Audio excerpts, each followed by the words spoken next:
Okay, so I assume you can see the book now and my screen and hear me well. So let's start.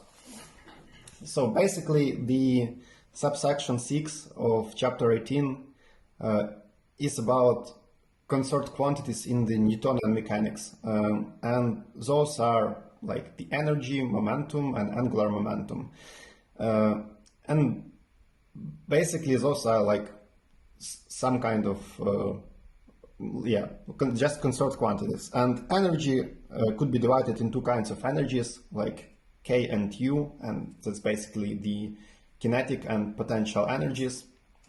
And some of those is conserved in Newtonian mechanics.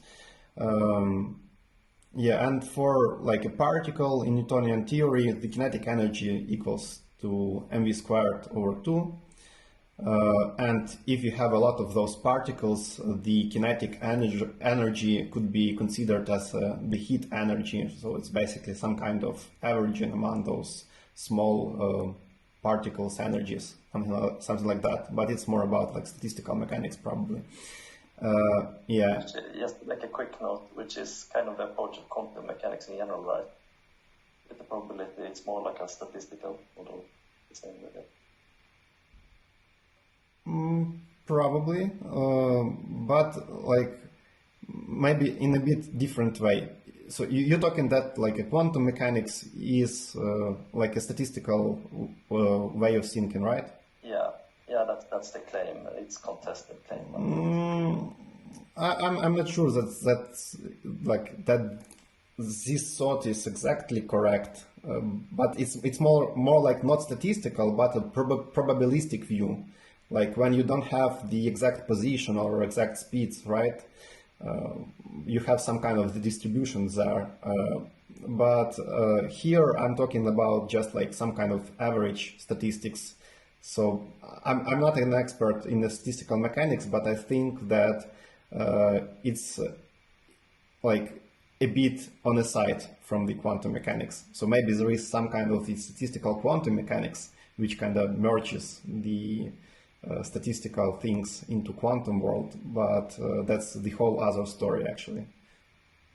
I just wanted to note that there are some interesting similarities. That is all.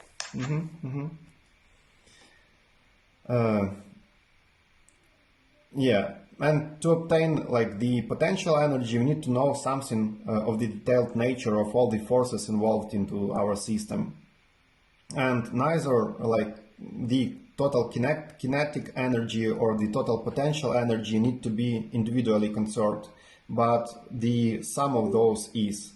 And the good example was known even in Galileo's studies, and it was like just a pendulum swing.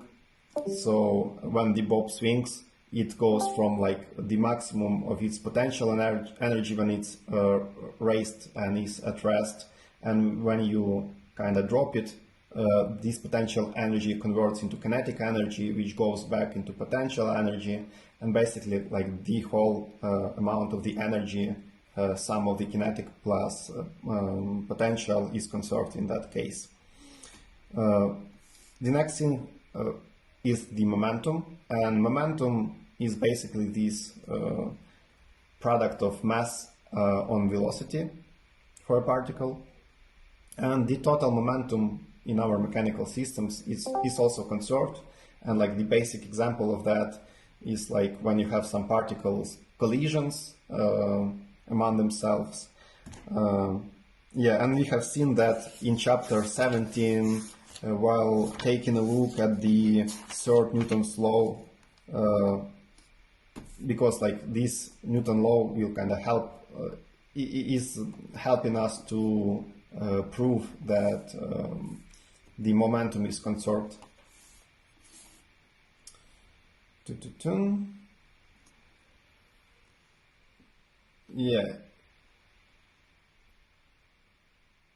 this paragraph, we have this question like how they are conserved if, in terms of the relativity, like when going from one reference frame to another, we have like different values for the momentums, and energies, but the total quantities basically are conserved even in different reference frames.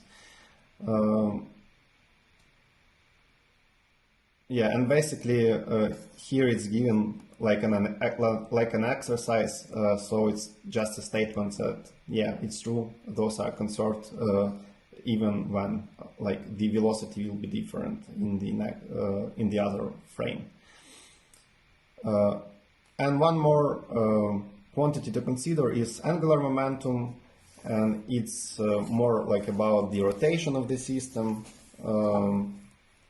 And it looks like this Grassmannian thing. Basically, it's like a Grassmann product of x and p vectors, and we can think about this like a plane, or in terms of components, this will be like some kind of antisymmetric compounded vector. So we will have like different xp minus px products there. With like by different dimensions. So if we will take a look at the formula at chapter 11, we will see these like more familiar terms for us. I mean, from it's also called the wedge product, I think. What product? The Grassmann product. I think you call it the wedge product also. I don't know about this like second name, like which product? Yeah, that's correct. It's the wedge. Wedge. Got it. So like this sign is the wedge, right? And we can call that Grassmannian or wedge product. Yeah. And in terms of components, we'll have those like PQ components, antisymmetric thing here. And because of these like definitions from chapter 11, we have two in the angular momentum definition here, just to eliminate 1/2 in the Grassmannian product formula. And basically, like all of those quantities, like momentum, energy, angular momentum, they all will correspond to different properties of the space, like symmetries of the space. So like symmetry in a time will give us the conservation of energy, symmetry, I mean like the uniformity of space, like translation, symmetry of space, moving from one point to another, will give us conservation of momentum, and like the how this is it called, like when every direction in space is the same. I forgot the word, like iso. So basically the rotational symmetry of space will give us the conservation of the angular momentum. And what I learned from this subsection is that there is one more quantity to be conserved here. And actually I have never heard about this, like from any of the books I've seen, and it's about like the conservation of the movement of mass center of the system. And basically this quantity n is the exact thing which kind of is conserved over time. So basically the constancy of this total n expresses the fact that mass center moves uniformly in a straight line, and it's demonstrated on that picture below. And the definition of my mass center is basically the position vector of the mass center is the sum of the quantities mx for like every of those particles here, and divided by the sum of the masses. So it's kind of the balance point for the like whole particle system. Probably you could have heard about that in some kind of balancing problems, right? When you kind of have some kind of a fork and you need to balance a bottle on that or something like that. So basically those are the four quantities conserved in Newtonian mechanics, and we need to ask the question about their conservation in special relativity. So, like, are those conserved? Sorry, one moment, my screen turned off. Okay, I'm back. That's true for like those four quantities. They are still conserved in special relativity, but we need to convert those into corresponding special relativity entities to be conserved. And we will talk about that in the next subsection. And as regards to the mass conservation, something very curious happens, because the two separate Newtonian conservation laws for energy and mass, they become subsumed into one, and in clear sense, mass and energy become completely equivalent to one another, according to this E equal mc squared formula. So if you will take C equal 1 here, we will have like the exact equality here between energy and mass, actually. Okay, so let's go and take a look at the subsection number 7. If you don't have any questions, maybe some questions.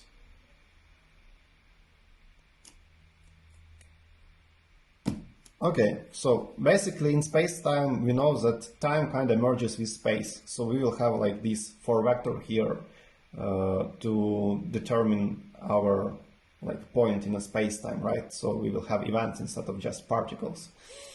And in the case of the momentum, we will have the different like energy momentum vectors. So in case of the momentum, we will have not only the momentum, which kind of corresponds to this x component here, we will have for this time component this p0 coordinate also attached to the 3 vector, which will be equal to the total energy of the system, like mc squared.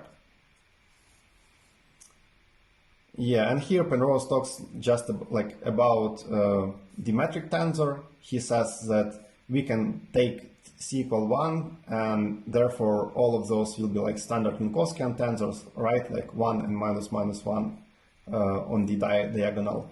And we will have m equals e, but he says that he doesn't want to do that.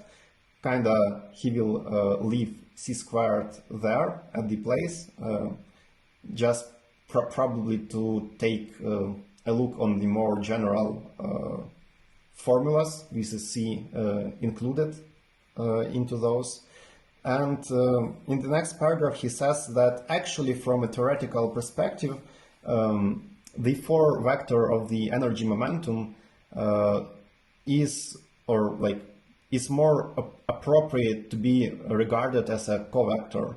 And in a covector form, because of this form of the metric tensor he chosen here, like with c to the power of -2, those c squared things here, they kind of disappear in this covector, because like after we lower the indexes of p0, p1, and etc. like to p3, we will have all c squared disappearing from the momentum vector p. So energy will stay the same because of the 1 here. And that's those two things, like energy momentum vector and energy momentum covector, they are conserved between different systems. And afterwards he talks that energy momentum and mass conservations laws, they are kind of fused into one here, because one moment, need to take a sip of water.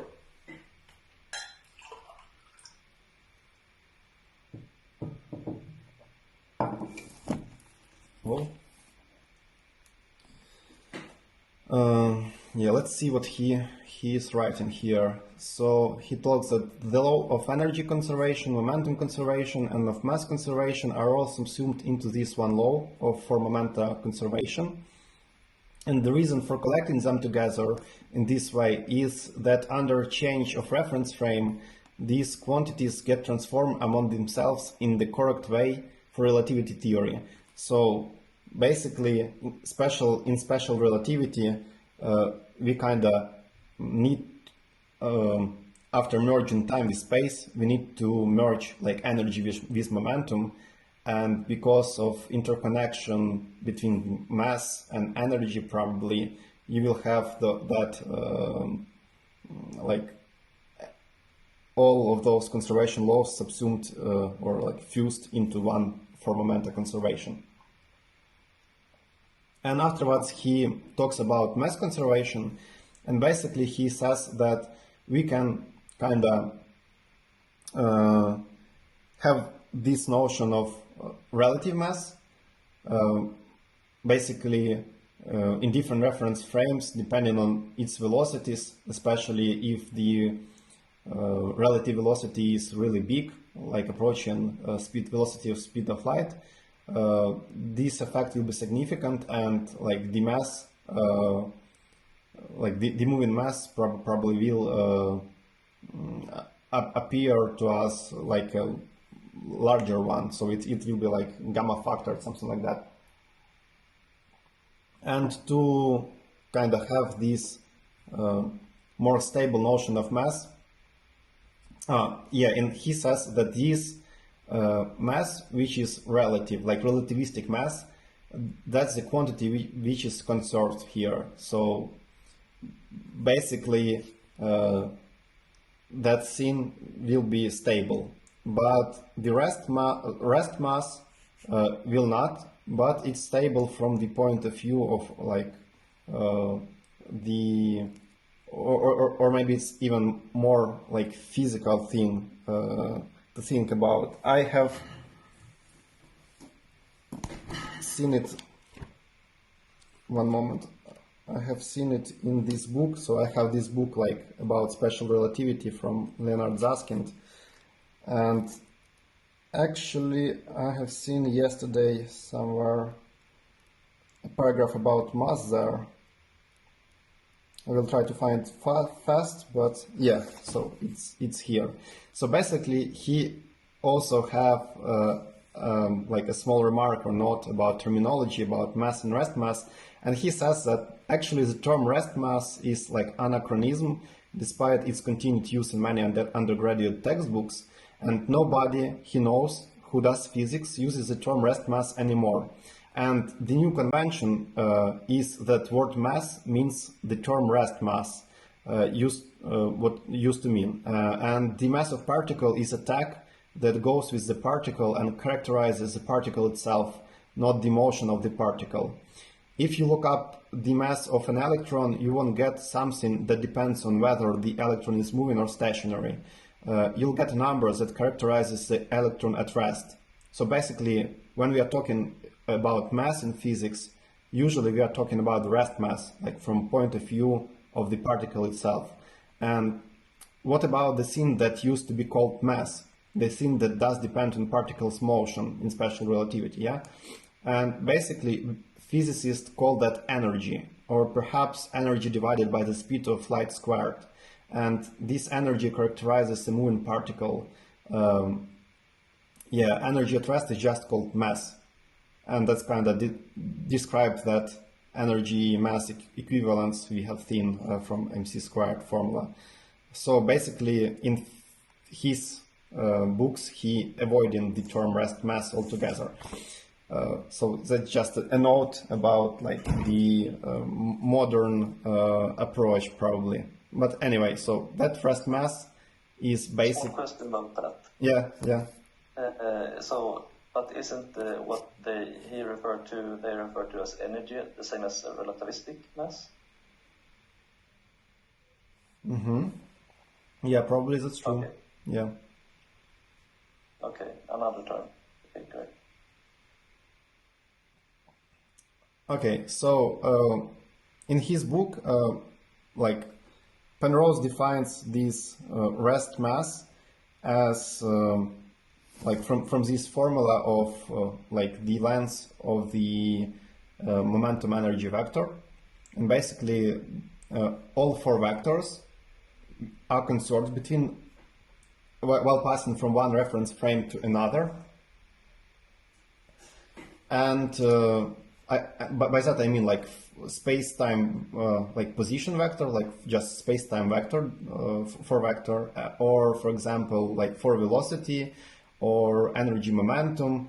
All of those four vectors, they are transforming like using the Lorentz transformation, the same gamma beta factors basically, and therefore like they will be conserved while going from one reference frame to another, and their length will be conserved. So basically that's why Penrose here takes the length of the energy momentum vector, and its length will be equal to this thing, like mc squared to power 2, and afterwards we can kind of just take a look at the components here on the left and obtain the same thing here. So basically we have e squared minus c squared p squared, because the vector is described by those components and covector is described by those, and if we will just multiply one by one,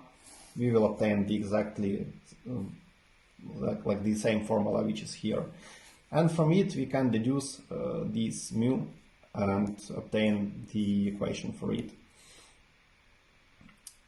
Okay, yeah. What's next?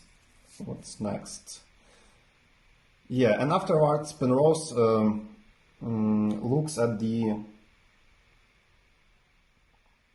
like two cases. Basically when the particle is massive and if particle is massless. And in the case of the massive particle, it means that, like, for example, for photon, like the rest mass equals to 0, so it's massless when it moves like with speed of light. But massive particles, they are moving slower, and they are like probably their rest speed.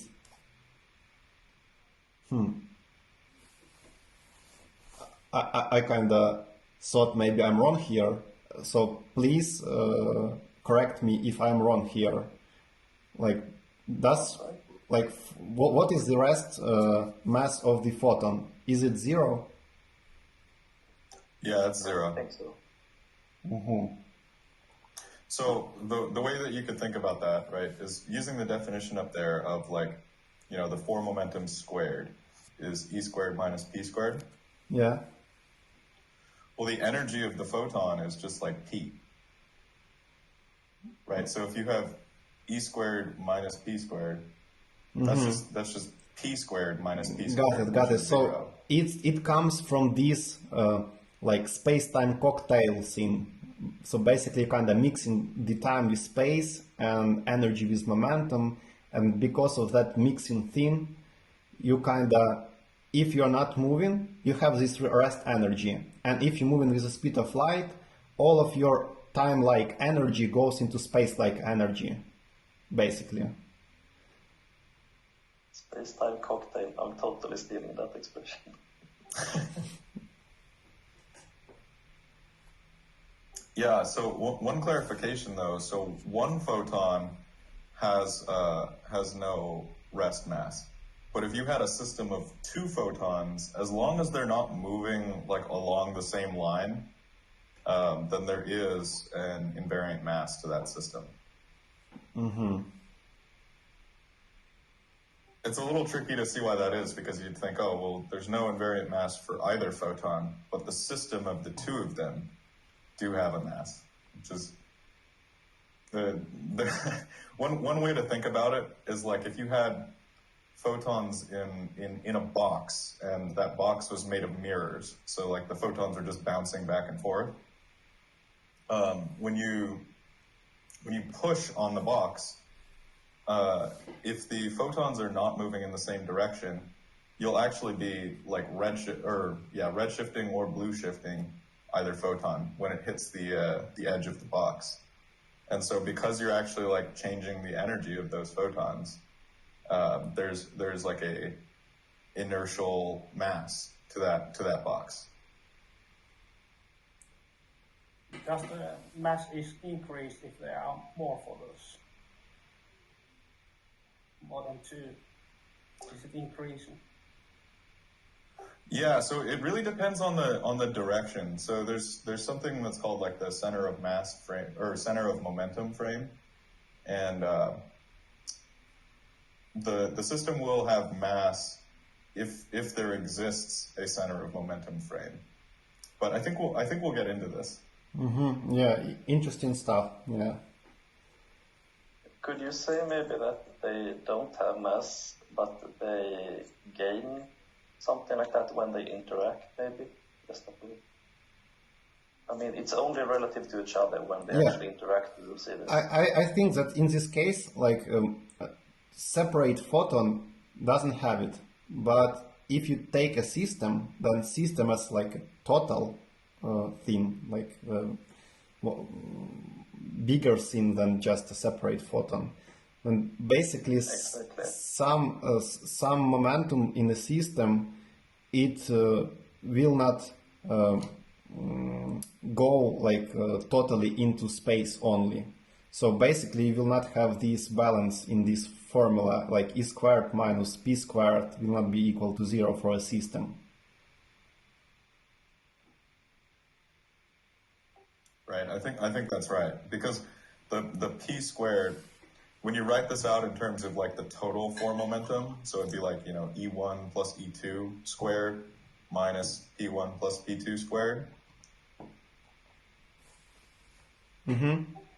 When you write that out, basically you'd end up with two terms that are like, you know, the form momentum of the first photon squared plus the form momentum of the second photon squared.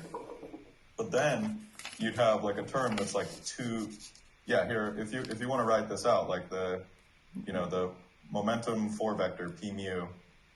So you have something like that, right? Like this sum of energy squared, or there should be like minus here, and C squared, and P1 plus P2, and one more time like P1 plus P2 here. Sorry, I started from the center, but anyway. Do you mean that as like as a product on the second term? What was the question?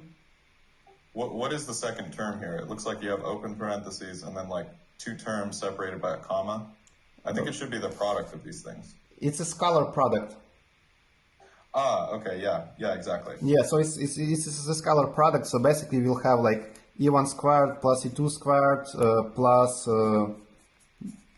doubled product here, and minus C squared and P1 squared minus C squared P2 squared, and you will have those like P2 over P1 and P1 over P2 products also. So you'll have like minus C squared and sum of like P1 over P2 and also plus P2 over P1. Yeah, and then the scalar product is the same under like the interchange. So those two terms are the same. Ah, okay. So basically, you will have like 2 here, and that will go off. Yeah, exactly. So if you look at this, like the E1 squared minus P1 squared, that's just the like those two terms are just like the 4 momentum lengths, like for the first photon. Yeah, exactly. And so those terms go to 0. Yeah, and this one and this one also, like, and that's like phi1 plus phi2 is 0. Yeah, so what we're left with is 2E1, E2. Oh. Yeah, and then minus 2, and then the scalar product of P1, P2. Yeah, I have put the 2 like outside the bracket, and you'll have like minus c squared p1 p2 here. Yeah, exactly. And so you can see that like if P1 and P2 are in the same direction, then you'll get this to actually like cancel out nicely, right? Because E1 is just P1, or the magnitude. Yeah. So basically you will have for photons here also like P1, P2. Yeah, exactly. So yeah, because of this, like you have to, when you do the scalar product, you have to consider the angle between the two photons. So if that angle is 0, then this whole invariant mass is 0. But if the angle is non-zero, like something between 0 and pi over 2 or something like that, then it'll have a non-zero invariant mass.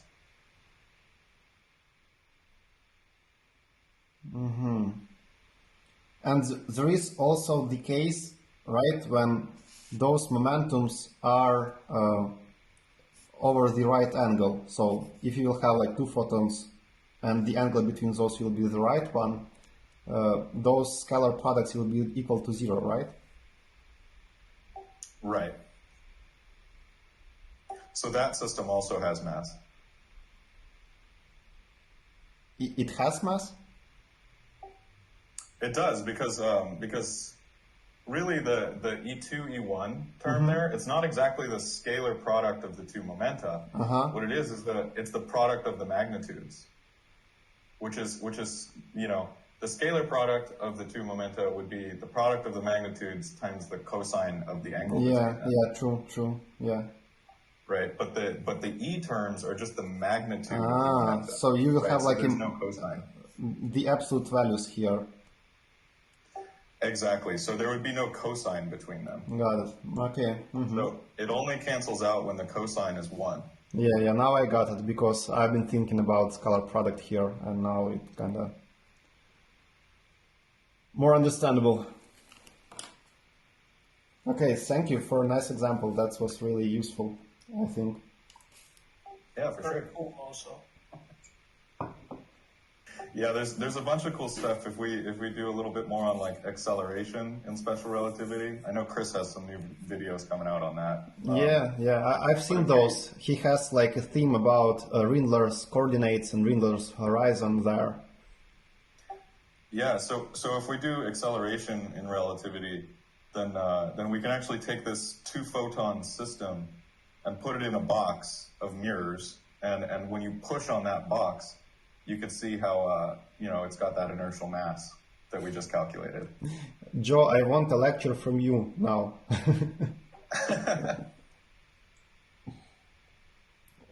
Really, I'm just ready to listen about that stuff. Well, I think I'm better in little tidbits. You're much more organized than I am. We can cooperate anyway. Okay, so I propose to continue with 4 velocities here. So basically, for a single particle which is massive, so in the sense that its rest mass greater than 0, we can take the 4 momentum to be a 4 velocity scaled up by the rest mass, mu. And the 4 velocity is future time-like vector tangent to the particle's world line, having the length of c, or basically it's a unit vector if c equals 1. So that's exactly what is written here, that like energy momentum vector is just mu producted by the 4 velocity, where 4 velocity length equals to c squared. And we have a picture of that here. So basically, if you have some massive particle, it will have like time-like position here. So it will be inside the light cone. And that basically will mean that this particle has greater than 0 rest mass, as far as I understand it. So basically, when you are at the boundary, you are a photon and you don't have the mass, so you are massless.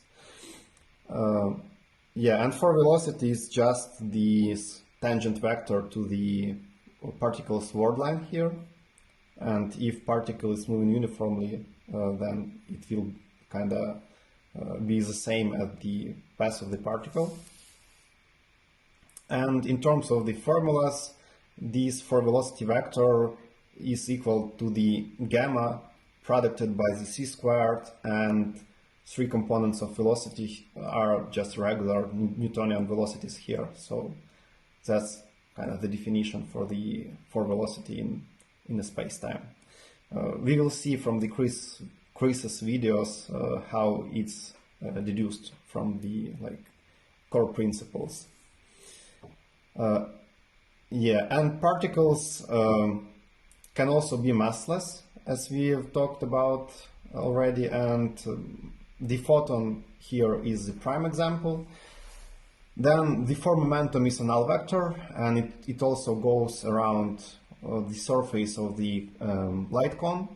And since this rest mass is not conserved, there is nothing against the massive particle decaying into massless ones, or massless particles coming together to produce massive ones. So basically, it's about particles decay and fuse. And in fact, a massive particle known as neutral pion, which actually Joe talked about at the beginning, will normally decay into 2 photons in about 10 to power minus 16 seconds. So we kind of have this non-conservation of the rest mass, as we see, that particles can decay or fuse together. And what we have here, in any particular frame, sorry, once again my screen turned off, in any particular frame the total mass energy is additively conserved, the mass energy of each individual photon being non-zero. And the way the four momenta add up is illustrated in figure 18. So we have that figure here, and that's the pion traveling here, and at this point he decays into 2 photons, and after decay we see that his four momentum was conserved, and kind of one part was given to the photon on the right and one part of it was given to the photon on the left, but the sum of their four momentums will be exactly the same as the original one here. So the four momentum is conserved. Yeah, and we know that conservation of four momentum is conservation of energy, momenta, and also the mass in terms of relative mass, not the rest mass. Well, I think this is a great example of what we were just talking about, with how the single photon can't have a mass, but the system of photons can. Because if you take the pion four momentum and you do the p squared, that's going to be the same as p1 plus p2 squared. So even though each photon doesn't have the mass, the invariant mass squared of the system is the same before and after the decay.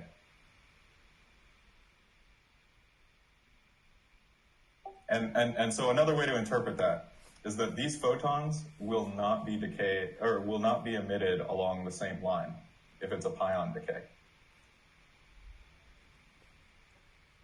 Because if they were emitted along the same line, then you would not have the invariant mass of the system. And does this, maybe I'm completely wrong here, does this mean that their speeds will decrease so that their total speed will be the same as the pion was? Is that what will change? Well, no. So the photons are always traveling at c. Right.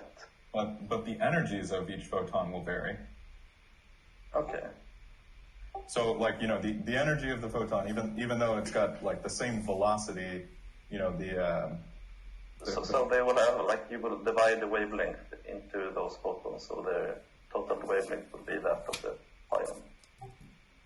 yeah, exactly. So like the two photons will be different colors, I guess is one way to think about it. Yeah. Yeah, I also like I've seen some videos, you know, where you can see statements like, for example, we are all, or everything, like any object in the universe is traveling with the speed of light. Maybe you have heard something like that. I don't know, but I have seen those, and basically those are referring to this fact that the four velocities always they have the length equals to c. So basically, any four velocity is equal to the speed of light. And if you are at rest in terms of the space, then you are traveling with this velocity, four velocity equal to c, through time. So basically, you will have the vertical word line here, right? And because it's like a vertical and velocity always equal, like four velocity equal to c, all space-like components of it will be equal to 0, and you will have c component of velocity contained into this time component only. So basically, in terms of space, special relativity, we are like traveling at the c, but through time. And if we are starting to travel through space, if you start moving through space, like in a car or maybe by bicycle or by foot, we kind of transferring a bit of that speed of light in a time-like direction to the space-like directions. So basically, we kind of pushing that cocktail a bit away from the time-like evolution to the space-like evolution. And that's kind of the way I'm thinking about that currently. And that's kind of also moves to the another four vectors. For example, for the momentum four vector, where, as we have talked, like in the case of the example with the photons, we have this kind of the same thing with momentum and energy, you know. So like it seems to me that if you have zero special momentum, you will have only the rest energy, like only time-like thing acting. But if you start moving, some part of the energy will go into this space-like movement. So it's also about like that moving away from the time-like evolution to the space-like evolution, and talking about all of those stuff in terms of those four-dimensional cocktaily thing, like mixing up space and time. So I hope that will be also like a useful point of view for you guys. Okay. It seems to me like it's all movement, either a movement across space or time. That's how I think of it. Could you repeat, please? It's a movement. What have you said?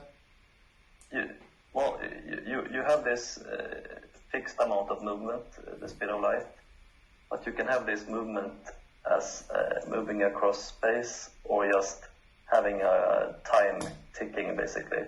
Yeah. Which is moving through time. Yeah. So I think it's movement is kind of more an essential concept. That's my understanding. Mm-hmm. Yeah, and it's interesting, like that, like from space-time perspective, it looks like everything is moving with exactly the same thing, like speed of light. And what's interesting about that actually it's like this is talking not about the speed of light. So speed of light is not about the speed of light actually. It's about the causal structure. So basically it talks that it's like the causal relationship or like interaction between two things, not depending on the time dimension or space dimension, but the causal like how to say, like the causal wave, if I may call it like that. Wave of propagation. Yeah, like causal propagation could travel through space-time only with c velocity, and that's it. So basically, it's because of the boundary on the causal propagation, light couldn't travel faster, not the other way around. So speed of light is just bounded by the causal propagation factor, which is exactly c. And that's speed of light is just a good example of the other thing. Mm-hmm. Yeah, yeah.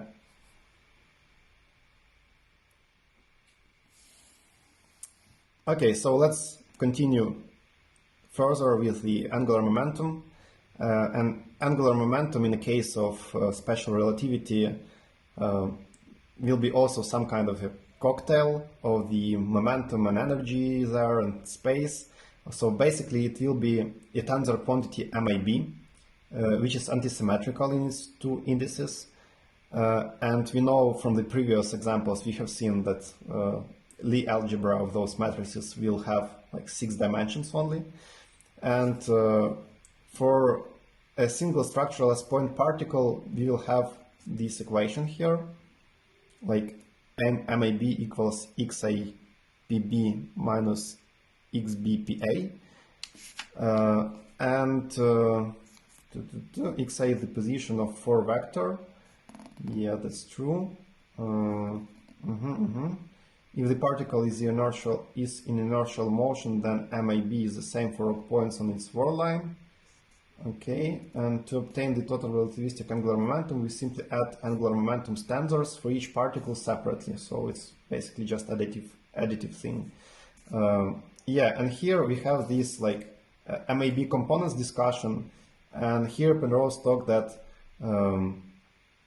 the 3 independent purely special components M23, M31, and M12 are exactly the components of ordinary our Grassmannian angular momentum from the Newtonian mechanics, and they kind of coincide between themselves.